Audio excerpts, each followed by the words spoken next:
I'd like you to speak about Duncan if possible, please. He's obviously just broken this record today, and I know Duncan's very modest himself, but can you talk about Duncan's achievements and what he's just done? Yeah, I don't think he understands the kind of, yeah, I mean, I don't know what the word is to be fair, I'm kind of tired, but he's just an incredible athlete. For me, obviously standing here, it's very easy to say, but like, I just hope he gets respect and recognition he deserves back home. And obviously, that's portrayed in the media and, how you guys write it up and stuff. But yeah, I just hope that all these guys in the British swimming team, the best in history, I hope it gets the recognition it deserves, because it's been so hard to do this. But I mean, we're third in the medal table in swimming alone. And at the Olympics, like, no one ever thought that we could be there after London.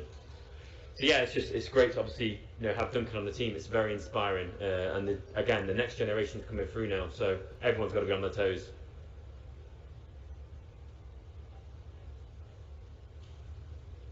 Yeah, you mentioned London.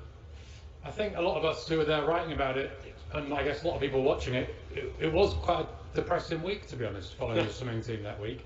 But I was wondering how it was for you guys watching it. Did it inspire you? I mean, is that part of this journey to get here?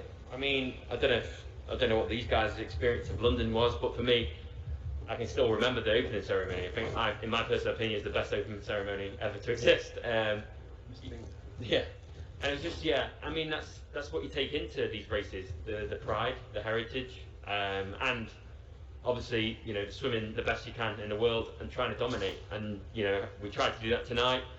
Didn't get luck, we're just outside of a look, but I mean, that's what it's about. It's about the bounce back. That's what sport's about. If you win all the time, it gets a little bit boring, right? So I think everyone wants to have a kind of a bounce back story. And after London, yeah, we kind of obviously had new leadership. You made the team in 2013, my first team in 2014, my first world record in 2014, and I broke a world record every single year since. So if that's hopefully people back home can follow that kind of trend.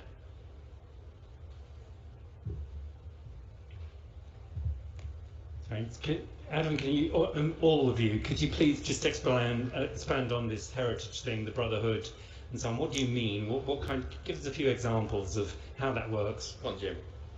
I think obviously since 2015, being on a team with these boys, the way it's progressed, we said, obviously the medley relay in Rio, it was us three and obviously Chris, and obviously it's changed now with Luke here. It's about the boys. We have that kind of heritage of being together for such a long time. We know how each other works. We're good friends outside the pool, and that's one thing I think we've got over a lot of countries over here, is that we've been together a long time.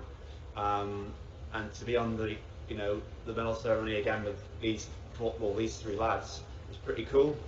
Obviously it was upsetting we got the second silver medal today behind the USA, but fair play to them.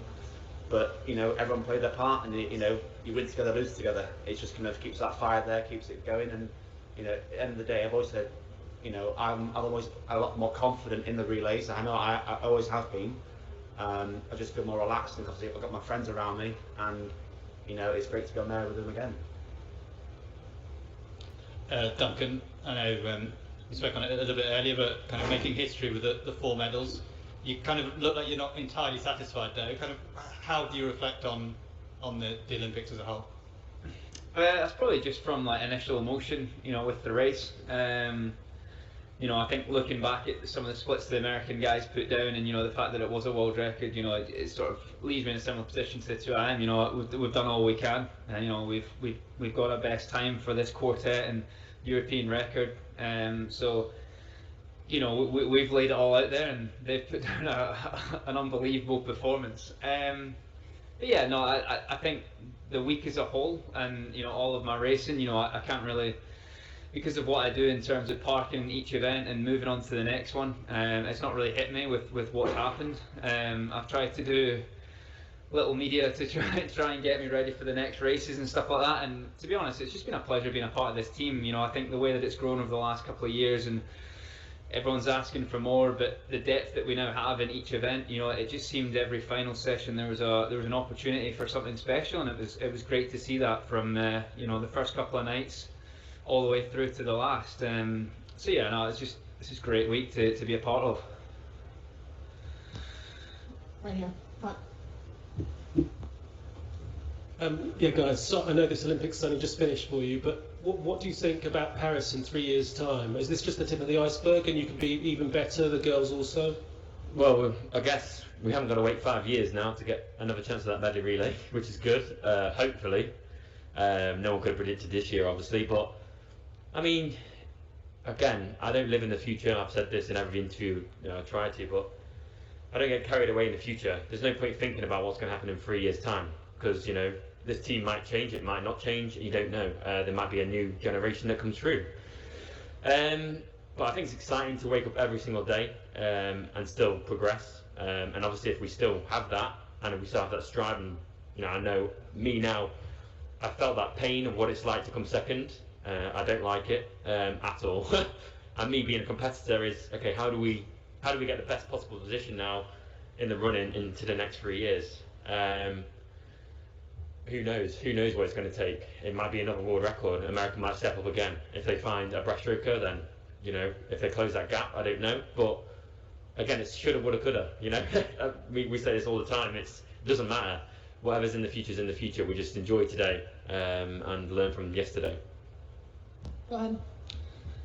Congratulations, guys. Can I ask you just a slightly broader point away from elite swimming? During the pandemic, leisure centres, swimming pools have been closed. A generation of young kids perhaps haven't gone into the pool, perhaps now won't go into the pool as a result of 18 months in lockdown. How important do you think it's been for the British swimming team to inspire those kids with what you've done over the past week in terms of the future of the sport? Well, if I look at this from my kind of personal perspective, I'm quite I keep in contact with my old club. I talked to my old coach, and he said after the first lockdown there was a few swimmers who were struggling to come back and maybe lost faith in sport. They also had to fundraise to open, so it's obviously been an extremely difficult time for a lot of swim clubs around the country, and for our sport as well. It's probably more so difficult with leisure centres closing and not being able to be financially viable, and there's obviously less opportunities for kids to get into the sport. But yeah, I mean, I think the performances here just showed how strong we are as a team, and not just in the pool, out the pool. The team is full of positive role models, and it's great for kids to look up to. Like obviously these three, like in and out the pool, amazing people. No, I don't know about that. Really conduct themselves really well, and yeah, I really do hope that this kind of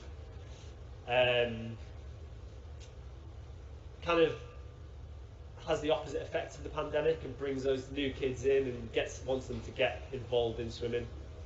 I think adding on to that from my personal point of view is that sport needs money. Everyone knows that. Look at since 2000, look at where the medals have come from. It's from UK lottery, for example, or UK sport, the money. So the investment now, there needs to be more investment than ever to secure the next generation. And especially in swimming, when you've got swim clubs who have to bloody raffle and fundraise on their own. Like, from my personal point of view, should the government be stepping in? Should another body be stepping in to fund that? Because again, there's going to be a lot of clubs who are closing down, and without the clubs, without the leisure centres, you can't do this sport. And this sport is very expensive. I remember when I first started it, you're literally looking at, my mum was looking at paycheck to paycheck, how to make it work. Should we be doing that for the next generation of potential gold medal winners? That's an open question to the people who provide the money. Any other? One, two. Wait, please, for the mic for the streaming. Sorry, James. Very funny interview with your dad overnight, saying he's got a curry ready for you when you go home. Brilliant. I think it's quite a mild one by all accounts, which he wasn't very impressed with. Could you just tell me what you're looking forward to doing now? It's kind of, you've achieved so much of this. What's the thing? All of you, to all of you collectively, what are you really looking forward to doing now you've finished? Cheers, Dad. Yeah, I think we planned as soon as I come back home, we're going to go out for an Indian.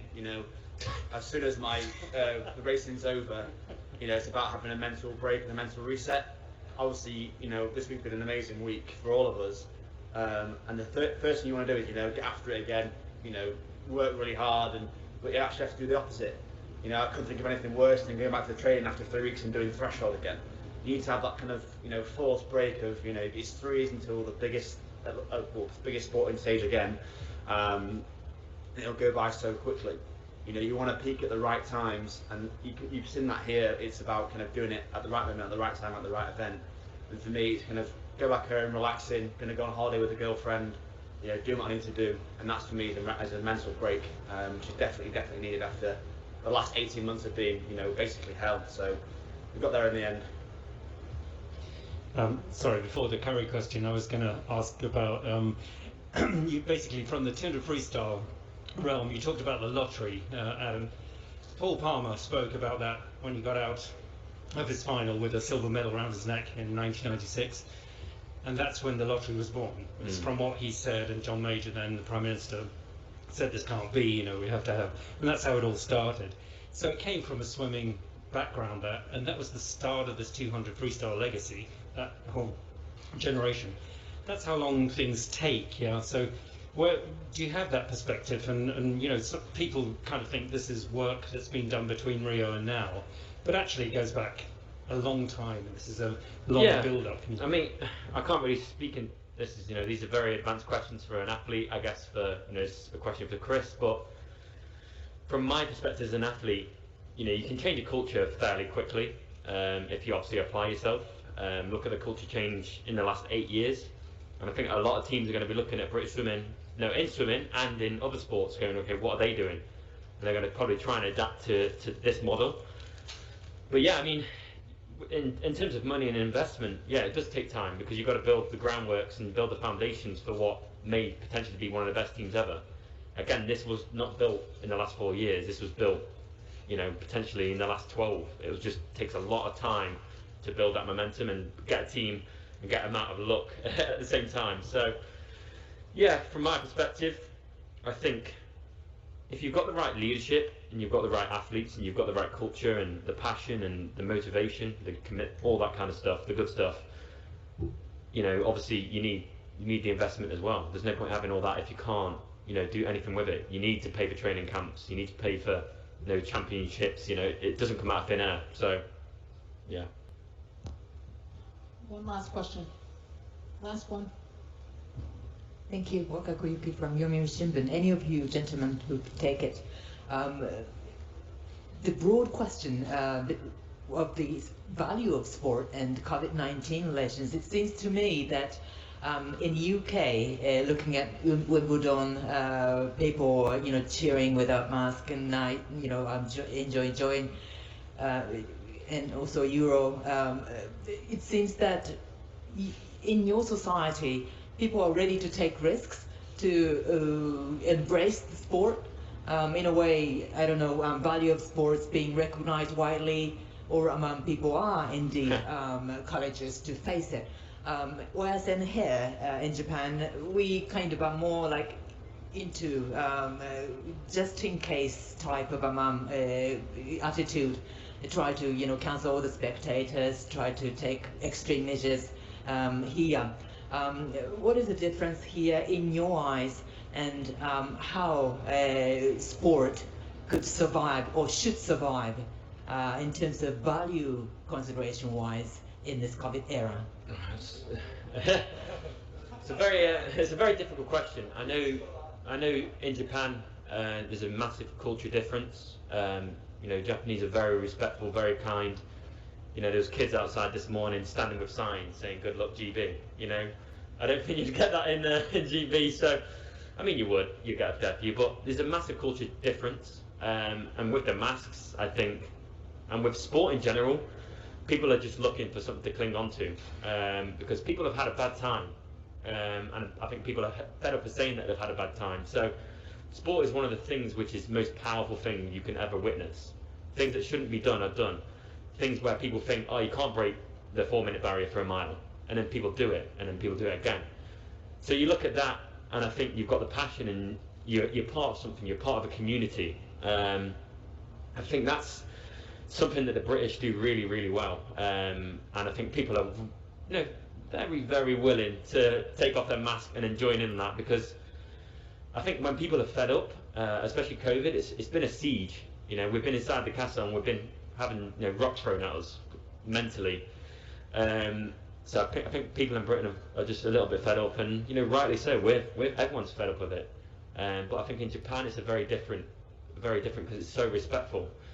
But say one's right, one's wrong.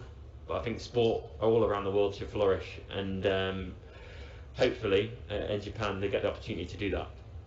Thank you very much. Thank you.